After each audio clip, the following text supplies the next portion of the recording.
Selamat pagi teman-teman, selamat pagi Bapak dosen. Perkenalkan nama saya Regi Juni Girsang, NIM 190711006. Di sini saya akan menjelaskan mengenai dasar-dasar perilaku organisasi ada 7.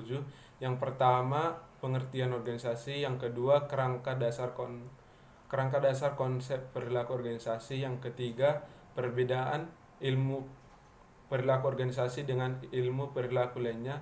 Yang keempat, ruang lingkup kajian perilaku organisasi. Yang kelima, sejarah singkat perilaku organisasi. Yang keenam, analisis perilaku keorganisasian. Yang ketujuh, tujuan perilaku keorganisasian.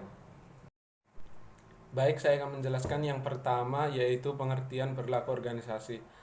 Perilaku organisasi merupakan sebuah disiplin ilmu yang mempelajari perilaku individu dan tingkat kelompok dalam organisasi serta dampak terhadap kinerja, baik kinerja organisasi, kelompok ataupun individual.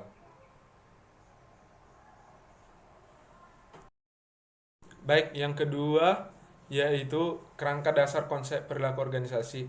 Kerangka dasar dalam perilaku organisasi didukung oleh dua komponen, yaitu individu-individu yang berperilaku dalam organisasi dan organisasi sebagai wadah dari perilaku itu. Dan menurut para ahli, pengertian konsep perilaku organisasi yaitu saya bacakan, yaitu pertama, Stephen P. Robbins menyatakan bahwa konsep perilaku organisasi adalah suatu bidang studi yang mempelajari dampak perorangan, kelompok, dan struktur pada perilaku dalam organisasi dengan maksud menerapkan pengetahuan tentang hal-hal tersebut demi memperbaiki efektivitas organisasi.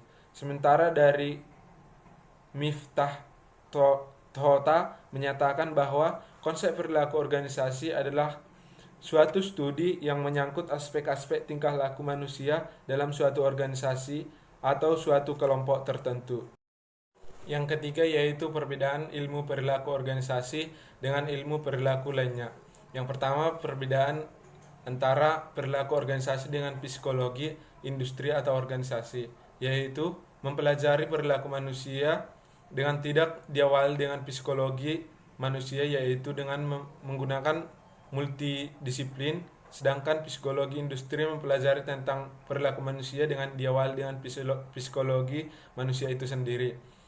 Perbedaan kedua yaitu perbedaan antara perilaku organisasi dengan teori organisasi. Didasarkan pada dua perbedaan, diantaranya yaitu unit analisisnya dan pusat variabel terbatasnya.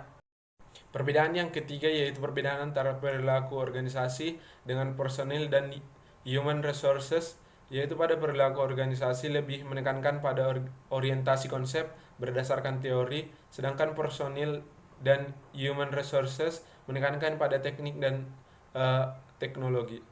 Yang keempat yaitu ruang lingkup kajian perilaku organisasi. Perilaku organisasi sesungguhnya terbentuk dari perilaku-perilaku individu yang terdapat dalam organisasi tersebut.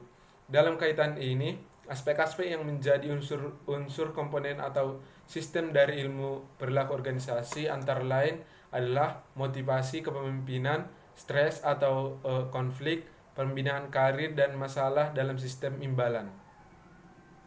Sementara itu, aspek-aspek yang merupakan dimensi eksternal dari organisasi seperti faktor-faktor ekonomi, politik, sosial, perkembangan teknologi, kependidikan, dan sebagainya yang akan menjadi kajian ilmu manajemen strategik atau strategic management.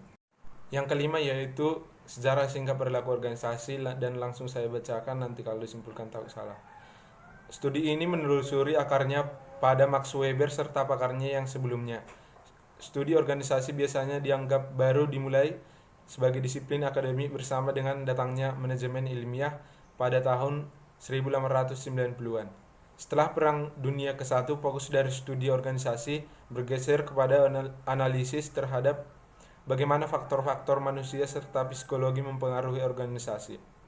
Gerakan hubungan antar manusia ini lebih berpusat pada tim serta tujuan individu di dalam organisasi. Menurut saya sejarahnya ini tergantung kepada negara dan di mana digunakannya dan keperluan kepada perusahaan atau tim atau sebuah gerakan sosial di masyarakat. Yang keenam yaitu analisis perilaku keorganisasian. Yang pertama, tingkat individu artinya terkait pada perilaku atau nilai saat berinteraksi. Yang kedua, tingkat kelompok artinya mempengaruhi terhadap perilaku anggota oleh dinamika anggota lainnya dalam kelompok, norma dan nilai kelompok anggota lainnya. Yang ketiga yaitu tingkat organisasi, artinya proses pengambilan keputusan manajemen. Baik, yang terakhir atau yang ketujuh yaitu tujuan perilaku keorganisasian. Yang pertama yaitu memahami perilaku yang terjadi dalam organisasi. Yang kedua, meramalkan kejadian-kejadian yang terjadi dalam organisasi. Yang ketiga yaitu mengendalikan perilaku. Yang disampaikan oleh Ningram ada 3 hal, yaitu yang pertama prediksi, yang kedua eksplanasi atau penyelarasan berbagai peristiwa, dan yang terakhir yaitu pengendalian. Demikian penjelasan mengenai materi yang saya bawakan. Bila ada salah tutur kata, saya minta maaf dan terima kasih.